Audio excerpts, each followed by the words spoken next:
There is a fifth dimension, beyond that which is known to man. It is a dimension as vast as space and as timeless as infinity. It is the middle ground between light and shadow, between science and superstition, and it lies between the pit of man's fears and the summit of his knowledge. I'm Donald Trump, and I approve this message. The politicians can pretend it's something else, but Donald Trump calls it radical Islamic terrorism. That's why he's calling for a temporary shutdown of Muslims entering the United States until we can figure out what's going on. He'll quickly cut the head off ISIS and take their oil. And he'll stop illegal immigration by building a wall on our southern border that Mexico will pay for. We will make America great again. We are back with a Fox News alert. Maryland Congressman and House Oversight Chairman Elijah Cummings has died. He passed away at Johns Hopkins Hospital just before 3 o'clock this morning from complications from long-standing health challenges. He's been out of Congress since last month after an unknown medical procedure. Representative Elijah Cummings served in Congress since 1996. People are suffering and even dying, even as we debate today. That's a serious crime. Becoming a national figure, serving as the chairman of the House Oversight and Reform Committee, a key force in investigating the Trump administration. The one meeting I had with President Trump, I said to him, the greatest gift that you and I, Mr. President, can give to our children is making sure that we give them a democracy that is intact. Cummings and the president clashed repeatedly, including this summer when President Trump tweeted Baltimore was rat and rodent infested. Cummings defending his city and calling out language he called racist being used by national leaders. He also took on the White House when President Trump attacked 4 freshman women of color, tweeting they should go back to the countries he said they're from. When the president does these things, it brings up the same feelings that I had over 50-some years ago. And it's very, very painful. It's extremely divisive.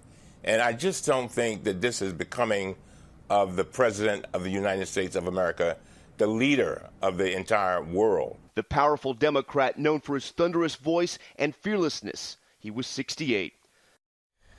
And he had yet to return to work after undergoing a medical procedure in September that he said would only keep him away from the office for a week or so. Congressman Cummings will be mourned there in Baltimore and really all over the country. Radio, DJ. One nation, one station. Look, I'm here in Baltimore right now, in West Baltimore. And I'm working to get the first black woman elected to Congress. We were campaigning against Elijah Cummings. Her name is Reba Hawkins, and Reba Hawkins is a fine and phenomenal woman like Sister Sophia Stewart, who I had her speak to a few days ago. We're in the car. Now, Elijah Cummings, they're giving him, I guess in death, a lot more luster than what he would have. I'm not going to come at him. I'll let someone else do it, but I'll be very clear about this. I have an issue with Elijah Cummings. The very last piece of legislation that he sponsored was it was H.R. 4011, and this was to make certain that people who lived in the opportunity zones, housing, would not be exposed to lead. What you need to know is the people that will be able to afford to live in that will be wealthy white people. All the while in Baltimore, a minimum of 5% of the children in the city are acutely poisoned by lead. Elijah Cummings knew it. Elijah Cummings knew that asthma is triggered by lead poisoning, by resuspended lead in the air. Elijah Cummings sat on the committee where this could have been dealt with. Elijah Cummings was in resistance to the hearings of the mass poisoning of black children in Flint. And Elijah Cummings, one of the last people he endorsed for re-election is the mayor of Flint, whose misappropriated money meant for black folks crippled by lead poisoning. And she's the same fraud mayor that had the people poisoned in the first place. Thousands of people's lives are ruined, and Elijah Cummings to support a fellow Greek Letter Society Democrat endorsed her in spite of the fact that there are 9,000 mostly black children ruined for life because of lead poisoning. And when you see that he endorsed that mayor, you understand why he was against the hearings on Flint. And what you need to understand is in every single major black community in this country, lead poisoning is a major problem. He could have done something, and he didn't do it, except in this case to help whites. So he's a civil rights leader, they say. Yeah, I had a brief conversation with the judge regarding that title in particular. Judge, would you like to expound on that, the fact that they listed him as a civil rights leader? Yes. They say he's a civil rights leader, and he's 68 years old at his time of death. Civil rights was about belly up by 1962. He was definitely dead by 65, being replaced by militancy. I'm black and I'm proud, and got Black Power, Panther Party, BSUs and such like. And by 1970, that was dead, replaced by this glorification of dysfunction, and definitely dead by 1972. I'm trying to figure out what kind of leader he would be, since in 1962 he was about 10 years old. So he couldn't have been a civil rights leader in 1962 at 10. 3 years later at 13 he wouldn't have been. And there were no civil rights after 65. It was all about militant demands, not request. And burn the place down if it doesn't cooperate, not get out on your knees and pray while some fool's beating you across the head until some other ones feel guilty about it. 1970-71, he was 17 years old, going on 18. So what did he do that made him a leader? Now, I understand he practiced law for about 15, 16 years, but I don't see any civil rights cases in his record. He seems to have been given the reputation by the Democratic Party as somebody standing up for civil rights. But the only thing I can see him standing up for vigorously was gun control. And quite frankly, I can't understand a Negro that would advocate the disarmament of his people in the face of all these racists that were armed to the teeth. I don't get it. It sounds to me like it's propaganda. I couldn't find anything to back up all of the hype they gave him. And he supports eugenics, which is the killing of black babies. And he also supports the radical sodomite industrial complex LGBTQ laws, which are devastating. I spent 9 hours yesterday with other people trying to convince people not to legalize pimping, prostitution, sex purchasing, brothel owning, and pimping in Washington. People like Cummings have shoved this thing down our throats. And now we've got a generation that's going to be cut down by the very dangerous diseases that have both mutated and been invented to harm us. I'm confused. I can also say in Baltimore, I don't see one thing with his name on it. You're in office 25 years. Show me a library or something that you got money from the federal government. That's what Washington is. I live there. It's a big pig trough, and you try to take as much out back to your district so people vote for you. That's except for the black Democrat sanctuary city politicians who help gays and illegal aliens and everybody but us, and they bring nothing back to our district. In fact, they're now cutting Section 8 welfare, AFDC. They're for cutting everything now to celebrate how tough they are. And yes, when we're terrorized by thugs and gangsters, some of them in the country illegally, they want to take our guns. And yet the same Democratic Party under Barack Obama refused to investigate the infiltration of law enforcement by Nazis and racial terrorists. And what's their answer? Take our guns. I don't want to say anything, but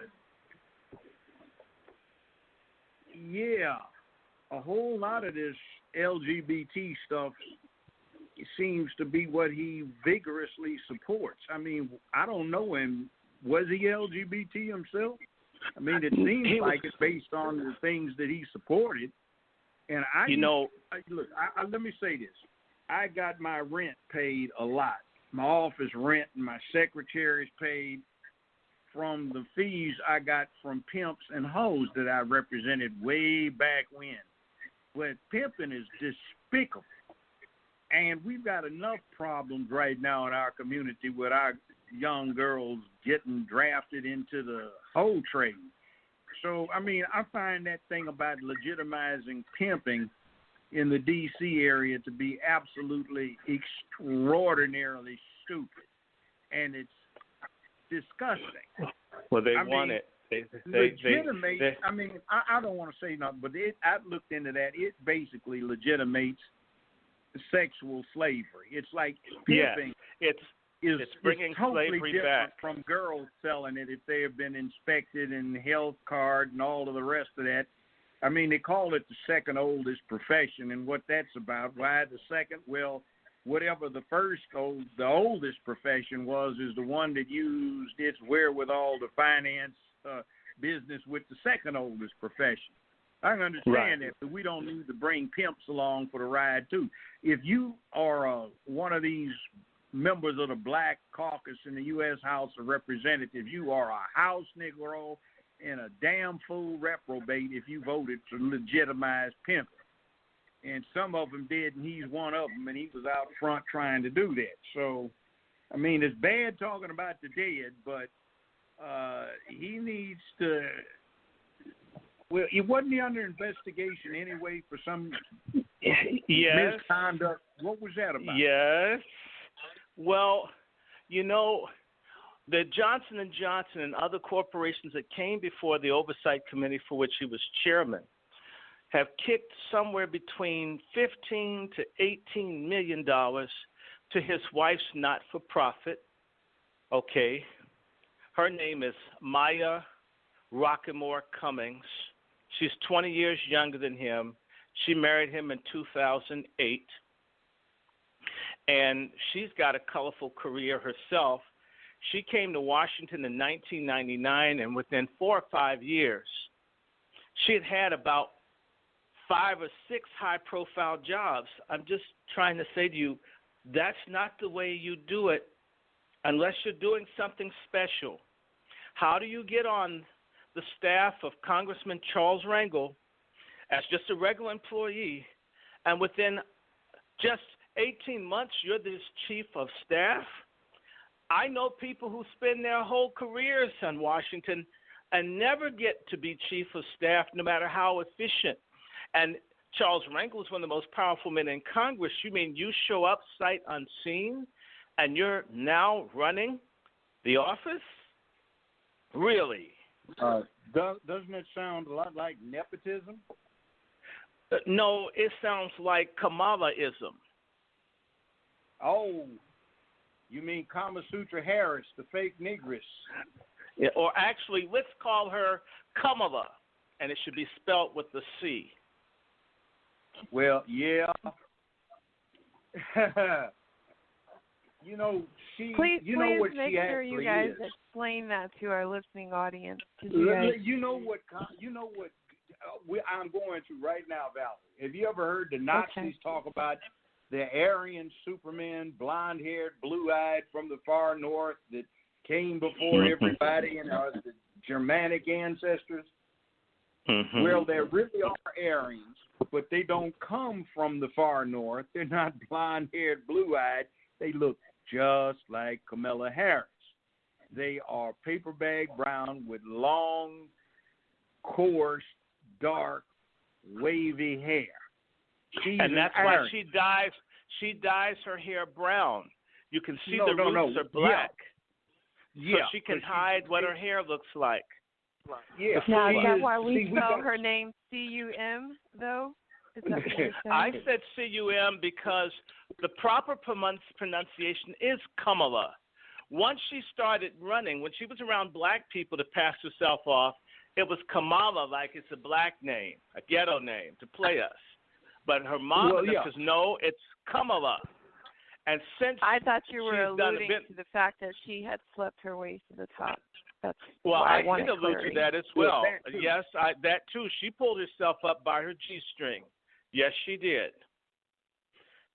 Yes, she did. Or her bra fastener, or was it the panty string for the G-string panty? Well, I will repeat what I heard from a friend of Willie Brown, that her knees absorbed all the dust of the City Hall in San Francisco. Well, you know, I think we heard a similar story on our show prior to this. Yeah, the LA Times ran a number of stories on her over the last 20, 25 years about her sleeping to the top. So if she gets the nomination for the Democratic Party, it ought to be real interesting to see what comes out when they bring up past issues of the newspaper. I know this. My ex-in-laws, one of them now deceased and the other one still alive, were from the San Francisco area.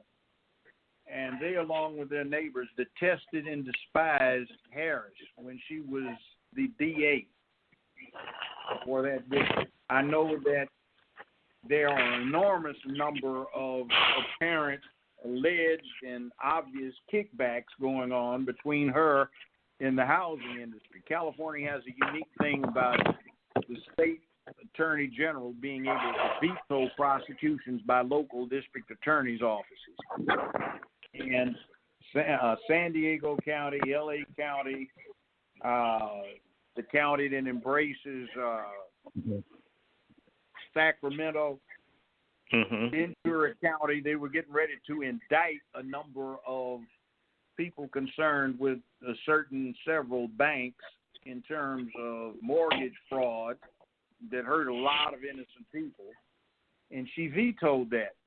And yes, lo and behold, the individual that was the chairman was her fundraiser running for state attorney general, and then, well, not state attorney general, but running for U.S. senator out of California, and raised a hell of a lot of money from her, and the banks in question gave the maximum to her campaign efforts. So that looked questionable.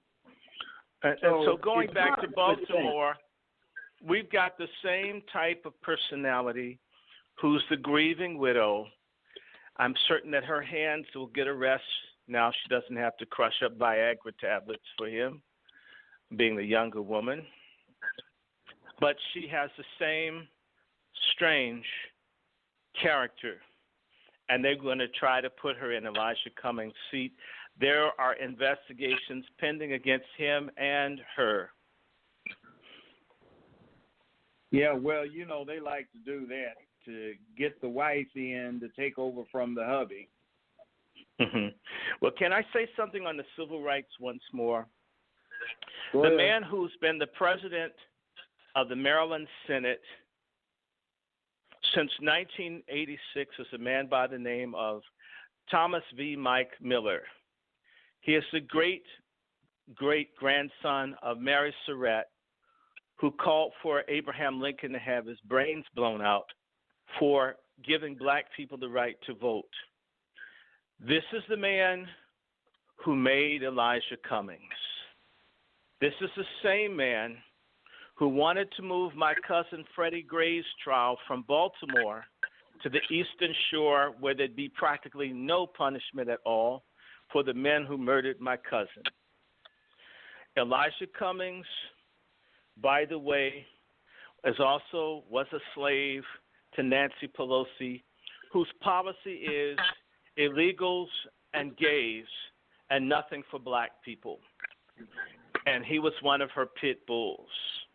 You got that and right. So, and she's the daughter of the segregationist narco trafficker buddy Thomas D'Alessandro Sr., and she's sister to Roosevelt D'Alessandro, who gang raped 2 baby girls with 14 other people in 1953.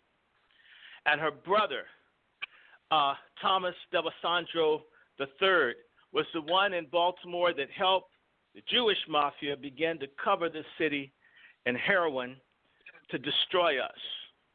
So when you look at Baltimore right now, Nancy Pelosi's family's footprint lays on the corpse of the dead and dying hope of black people, and her best friend, Nigger Jim, if we could make her Mark Twain, was Elijah Cummings.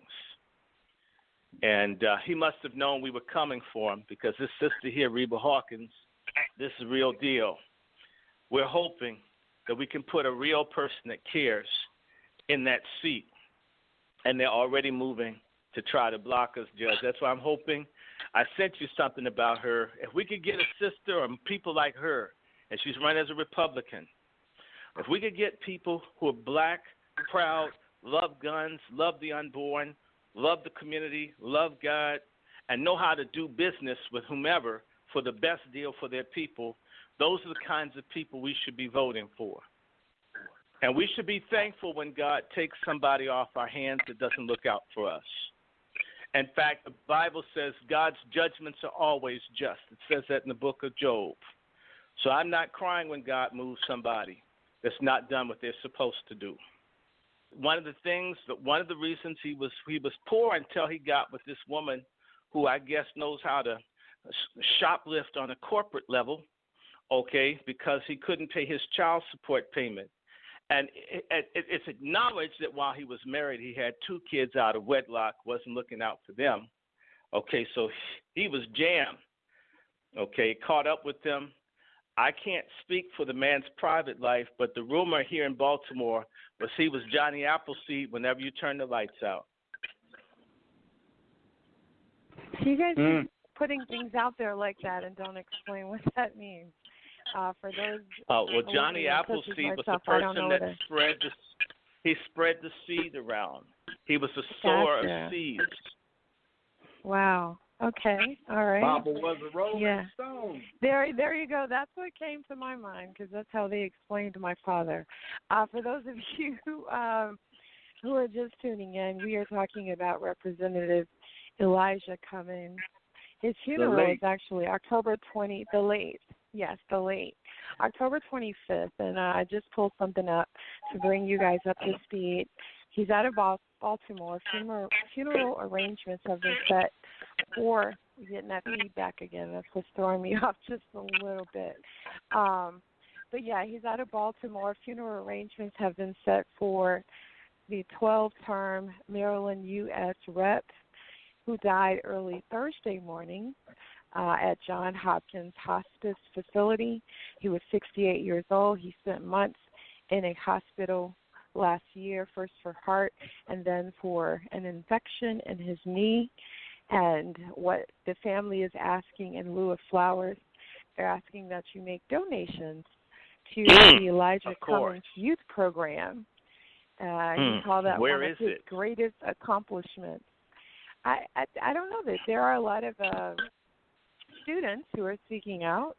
And so, yeah, if you go to WBAL TV, that's, I guess, West Baltimore. I'm not sure. I'm not from the area, but it's Baltimore TV 11. Go to that website. You'll find out more information there. But it says, they put quite a few people through college. And so they speak on that. But they said that, he'll be laid to rest next week. Funeral services again October 25th at the New Psalmist Baptist Church in Baltimore. And viewing will begin at 8 a.m. following the service at 10 a.m. And they describe Can I tell you something?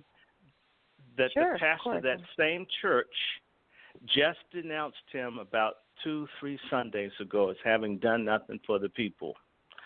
So now folks are trying to put a pretty face on the fact that whereas we had Obama for 8 years, they had an Obama-type figure for 24. So why do you think he is allowing the service at his church? Prestige and money. I mean, it rules the world, and especially in church. I'll tell you, as a preacher's kid, mammon is God. I wish it were Christ. Man, we'd be far ahead if our pastors weren't the greediest, some of the vilest people. They make a drag queen on crack seem like they're going to be beatified by the Pope. I mean it. Oh, whoa! Pull the covers off of them.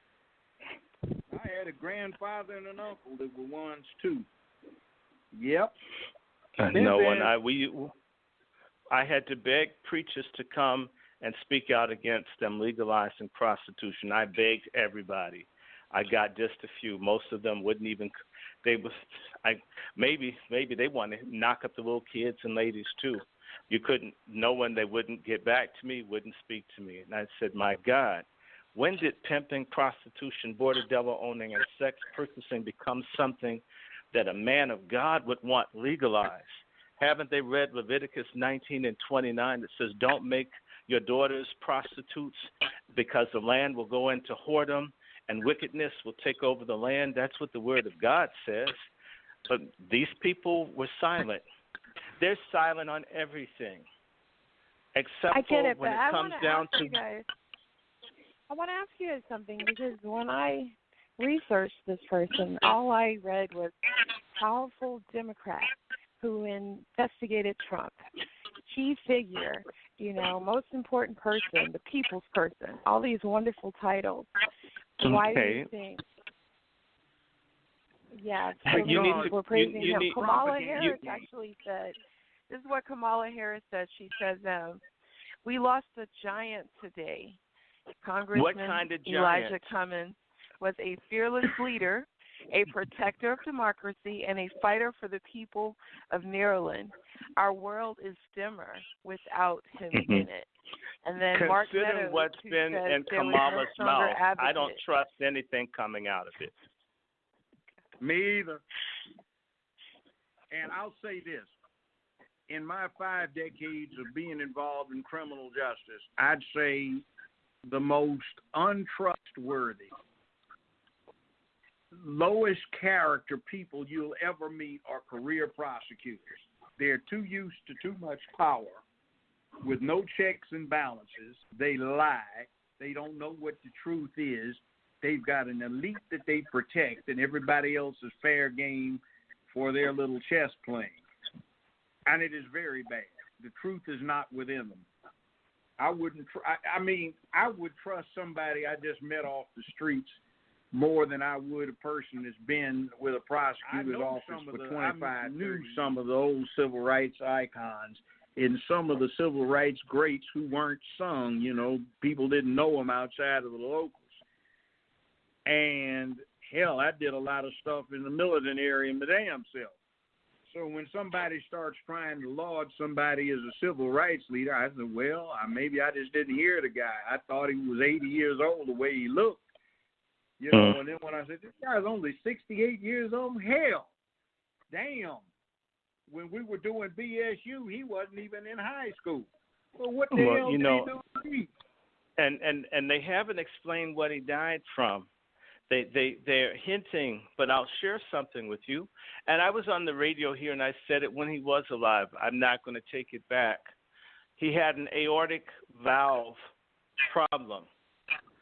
An infection is aortic valve.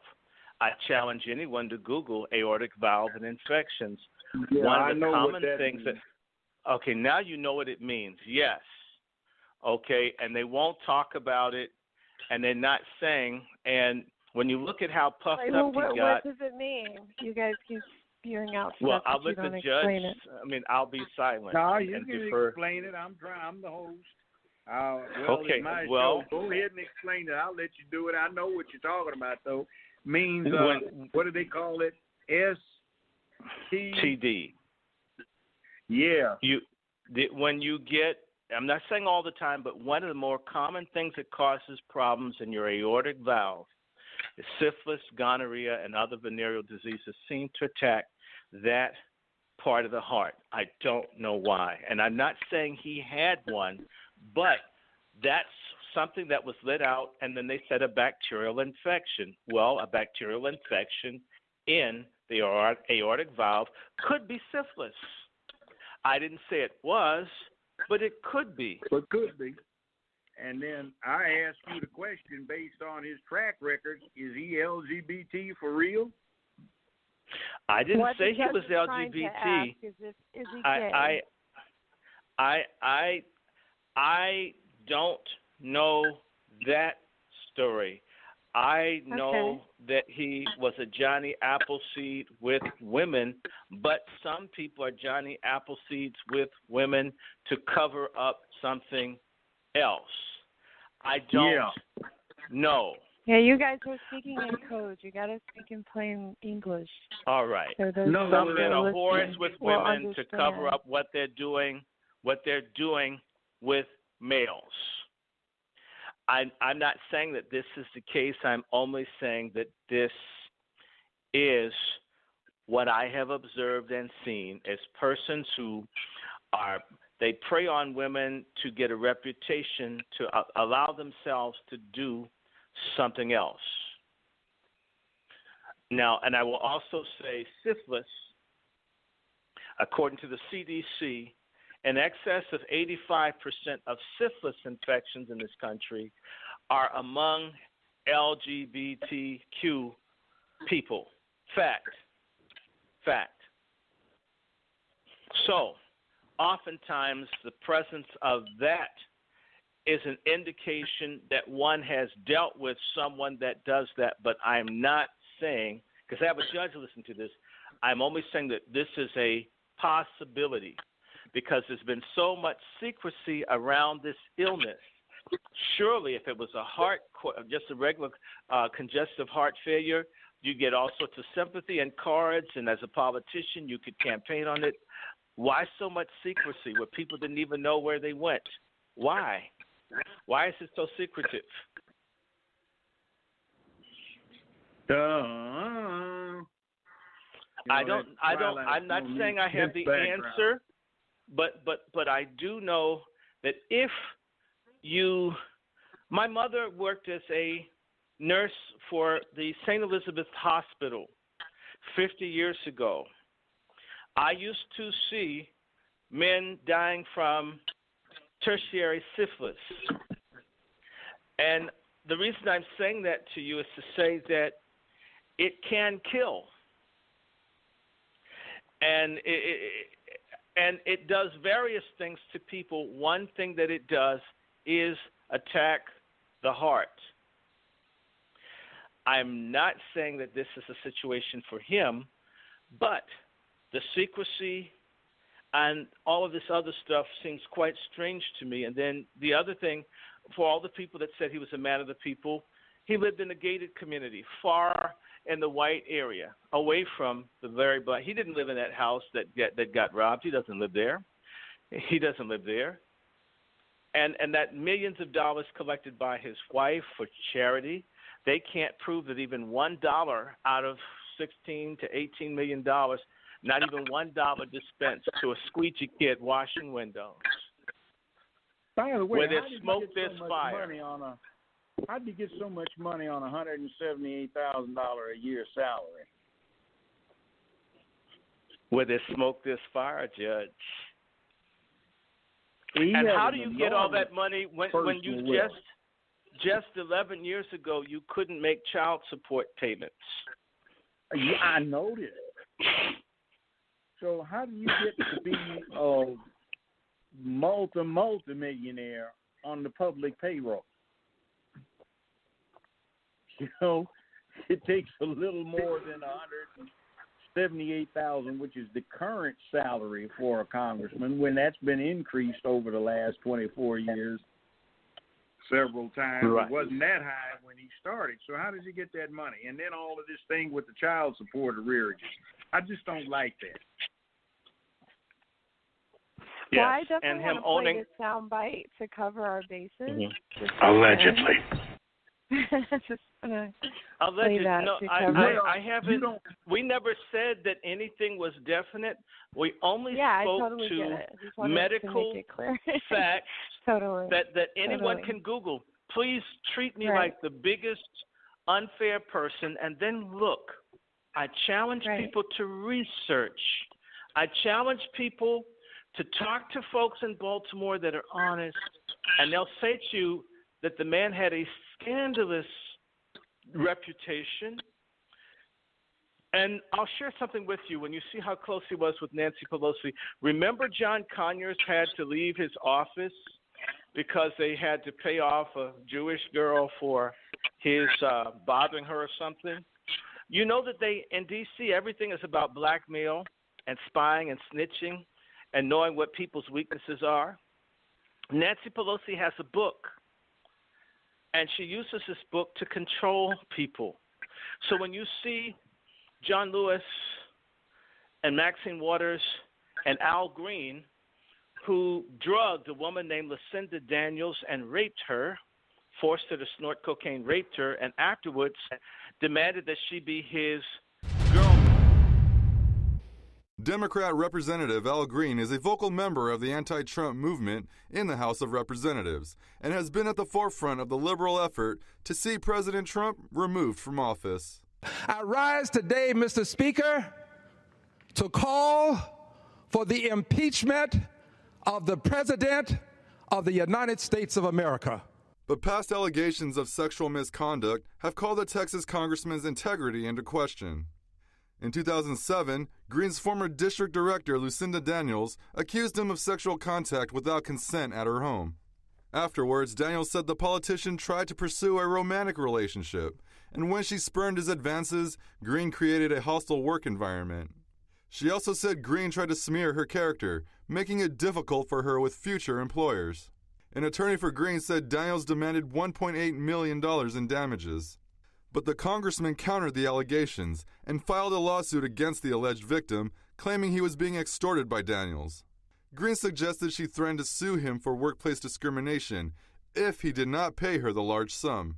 But the situation gets swampy at best. A year later, lawyers from both Green and Daniels issued a joint statement saying both the congressman and the alleged victim resolved their dispute outside of court and without any sort of settlement or litigation.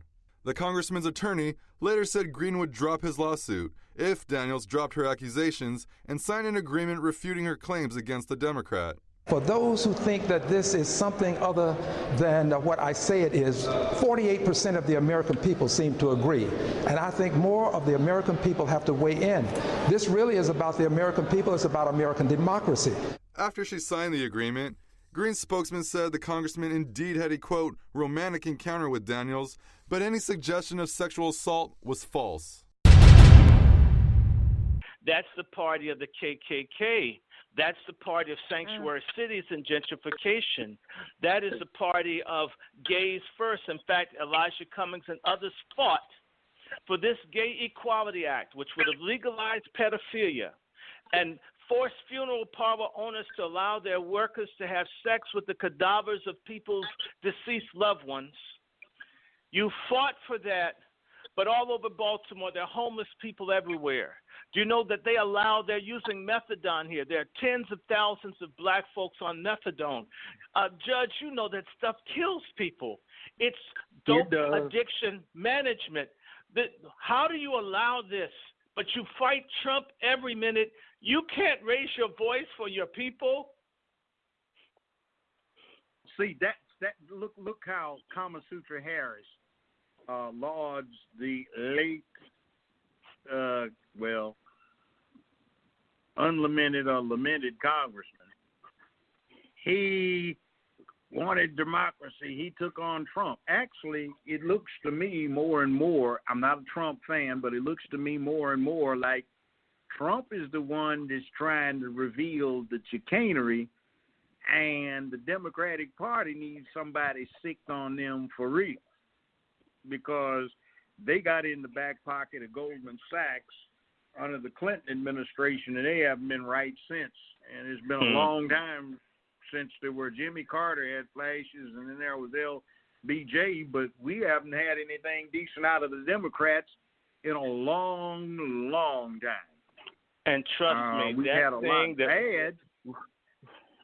Rocket Man ain't the answer. This is a Elizabeth really Warren, weird the one that dynamic, guys, because I was looking at Twitter, and even President Trump says, "My warmest condolences to the family and many friends of Congressman Elijah Cummings. I got to see firsthand the strength, passion, and wisdom of this highly respected political leader.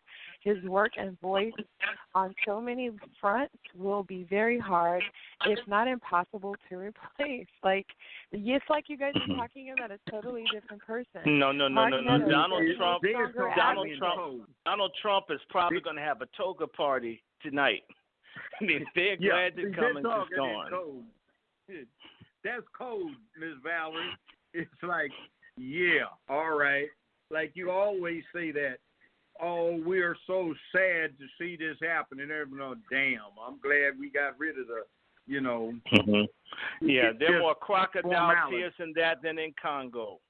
Now, you know that Trump and them had a kick and a toga party last night. To sing his praises, though, Mark Meadows sings praises. They get to sing, like Adam Schiff, Hakeem Jeffries, you get 18. Corey Booker. Hold on, Hakeem 18 Jeffries year-old. and Schiff, those are big LGBTQ folk defenders.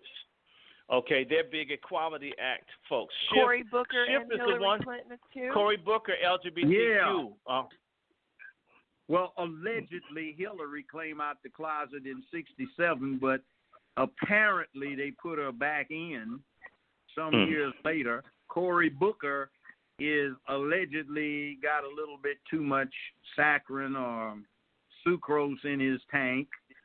And, he was one of the sponsors of that act, too, pushing hard. And if you start looking at who supports them, Schiff is the one that was defending Ed Buck, the one who was injecting the black male prostitutes with liquid meth, killing them, probably making videos. You look, Hakeem Jeffries is a Muslim who doesn't do anything for black folks back in Brooklyn. He's useless to them, but he's on the pro-gay train. He's the only Muslim, and he's a Muslim fighting for gay rights. You know that, what's his name? Dr. Leonard Jeffries is his uncle. I mean, these are scams. These people are for wiping us out with abortion, illegal migrations, and as well as this LGBTQ. They all support one another. Well, okay, we got about 5 I'll say minutes. this What do you about guys the want abortion. people to take away from today's second? Well, what I Let me wanted to just say take one away thing about is, the abortion. okay. To me, it's a woman's business what she does with her body. I'm not all that worked up about abortion because I got asked to do not prenatal abortion, but postnatal abortion often enough. In other words, sign the death warrant when somebody got the death penalty for killing somebody, or when somebody got done in on a drive-by or a drug overdose to preside over the trial. See, that's called postnatal abortion. Right. Put him in the chair or do him in with a drive-by or OD or selling the drugs. I call it not morning after abortifacient, but the afterbirth abortifacient. You get him 15 through 25 years later. I'm 23, won't see 24 type stuff. That's what that is. And by the way, we want to talk about this sometime soon. All of this furor over the opiates, and remember what they used to say for crack and coke, give them stiffer sentences and they can get over it. They'll stop doing these drugs if we just gave them longer and harsher sentences. Well, damn it, you said it. Give them some longer, harder sentences for opiate use. Why in the hell? And by the way, we can't get reparations, but they're talking about a $50 billion reparations plan for opiate junkies. And in this country's got the nerve. Have anybody ever heard of the Boxer Rebellion in China, 1906? Yes, sir. Those were the Kung Fu societies. Ms. Valerie, you know what they were rebelling against? Is the U.S. government, the British government were forcibly addicting Chinese and setting up opium dens, and the Boxers were the Kung Fu societies, and they were saying, no more of this. So what did we do? We sent in the Marines, the English and the Americans did, to enforce the Americans and the British opportunities to addict further Chinese, so they'd want to buy opium, and then we take the gold that they paid for opium and exchange it for tea. So as late as 1950, the U.S. was supporting Chiang Kai-shek in Formosa because he promised that the U.S. and the Brits could continue to supply opium to Chinese people in exchange for tea. So Mao Zedong said, hell no, and it also is developed after the Cold War warmed up a bit, that one of the reasons he caused the Chinese to invade Korea when the U.S. was over there in the early 50s was because he said any people that would addict other people intentionally and deliberately on the governmental level to this poison opium is not fit to govern humans. And that's the U.S. government he was talking about. How did that happen? Back in the 19th century, the U.S. and Great Britain decided to collaborate to set up drug lords in what's now Afghanistan to produce opium. And they wouldn't let any drug lord get too big before they'd take him down and prop up a new one. That's why you can't have any stable government there to this day, almost 200 years later. So that being the case, we are responsible for that Afghanistan mess that's killed a lot of troops over the last, 18 years, the longest war the U.S. has ever been in, because we were having those drug lords produce opium so we could take it to China and addict Chinese in opium dens so we could get that damn tea, Earl Grey and Lipton, and they sail it real quick in those famous clipper ships, Flying Cloud, Cutty Sark, and all that kind of stuff. And we are so self-righteously hypocritical, talking about, the opium addiction, the opium epidemic, when we are the ones that addicted basically somewhere around 300 or 400 million Chinese got addicted to that. We're responsible. Hope you enjoyed our little bedtime story, kids. We're always interested in what you have to say about our live broadcasts. Please share your comments on our Facebook page or websites.